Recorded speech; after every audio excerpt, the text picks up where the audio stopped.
ஒரு வீட்டில் பார்த்தீங்கன்னா பொதுவாகவே அப்பாவுக்கும் பையனுக்கும் நிறைய டிஃபரன்ஸ் ஆஃப் ஒப்பீனியன் இருக்கும். அதாவது கருத்து வேறுபாடு, கருத்து மோதல் அப்படின்னு சொல்லுவோம். அப்பா கிழக்குன்னா பையன் உடனே மேற்குன்னு சொல்றதும், பையன் ஒரு திசையை சொன்னா அப்பா உடனே வேற ஒரு கருத்து சொல்றதும், இது மாதிரி நிறைய வீடுகளில் நம்ம பார்க்குறோம். இது எதனால் நடக்குதுன்னா, இயற்கையாகவே ஜோதிடத்தில் சூரியன் சனி என்பது காம்பினேஷனை தான் இதுக்கு நம்ம சொல்கிறோம்.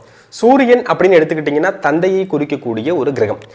மைந்தன், சூரியனுடைய மைந்தனாக சொல்லக்கூடியது சனி.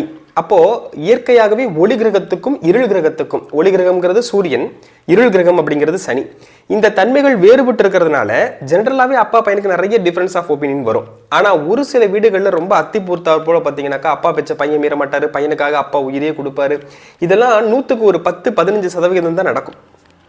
இது ஏன் நடக்குது அப்படின்னு பார்த்தீங்கன்னா, பொருந்தி வரக்கூடிய காரணம் என்னன்னு கேட்டீங்கன்னா, பையனுடைய ஜாதகத்துல, மகனுடைய ஜாதகத்துல 9ஆம் பாவகம், தந்தையை குறிக்கக்கூடிய சூரியன் 9ஆம் பாவக அதிபதி, மூன்றுமே பலம் பொருந்தி சுபகிரகத்தோடு சேர்ந்திருக்கும். அப்படி இருந்ததுன்னா அவங்க அப்பாவால் அவருக்கு பெனிஃபிட், அப்பா பேச்சை மீற மாட்டாரு, அப்பாருனா ரொம்ப பிடிக்கும்.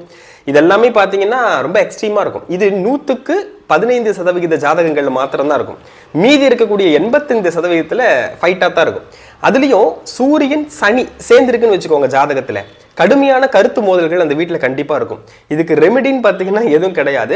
முடிந்த வரைக்கும் வேலை நிமித்தமாகவோ படிப்பு விஷயமாகவோ இருவரும் அந்தந்த இடத்துல அவங்க டியூட்டியை பார்த்தா போதும். ஒரு வீட்டில் இருந்ததுன்னா கண்டிப்பாக இந்த மாதிரியான பிரச்சனை இருக்கும். சரி, இப்படி இருக்குங்க. எங்கள் வீட்டுக்கிட்ட ஜோசியர் என்ன சொல்லியிருக்கிறாரு, அப்பா பையன் மூஞ்சில முழிக்கவே கூடாது, அப்பாவுக்காக அது யாராவது ஒரு உயிர் போயிடும், இப்படிலாம் சொல்கிறாங்கங்க. அப்படிலாம் கிடையவே கிடையாது.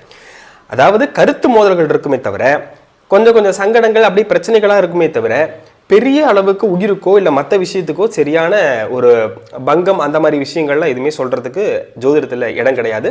அதே சமயம் இந்த மாதிரி டிஃபரன்ஸ் ஆஃப் ஒப்பீனியன் இருக்கிறது ஒன்று மட்டும்தான் இதில் ஒரு நெகட்டிவாக சொல்கிறோம். அதர்வைஸ் எந்த ப்ராப்ளமும் கிடையாது.